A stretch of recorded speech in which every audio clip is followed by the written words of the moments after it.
मी बनवला आहे आज चेरीसाठी पौष्टिक असा पिझ्झा. तर माझ्या मुलीला तर फार आवडला. तुम्ही सुद्धा या पद्धतीने एकदा पिझ्झा बनवा, तुमच्या मुलांना सुद्धा फार आवडेल. तर मी इथे मिक्सरच्या भांड्यात 1 वाटी रवा घेतलेला आहे आणि हा रवा आपल्याला छान बारीक करून घ्यायचा आहे. त्यानंतर हा रवा एका बाउलमध्ये काढून घेऊया.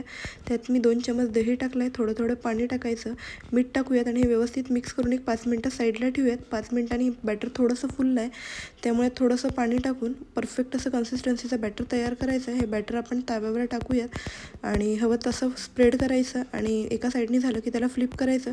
त्यावर टाकूया पिझ्झा पास्ता सॉस. त्यानंतर यावर मी टाकलेलं आहे पनीर, त्याचबरोबर कांदा, कॉर्न आणि टोमॅटो आणि शिमला मिरची आणि वरून टाकलेलं आहे मोझरेला चीज आणि झाकून एक 5 मिनटं ठेवूया. तर बघू शकता मस्त असा आपला पिझ्झा तयार झालेला आहे. ऑरिगॅनो आणि चिली फ्लेक्स टाकून सर्व करूया. तर तुम्हीसुद्धा या पद्धतीने एकदा मुलांसाठी पिझ्झा ट्राय करा, मुलांना फार आवडेल.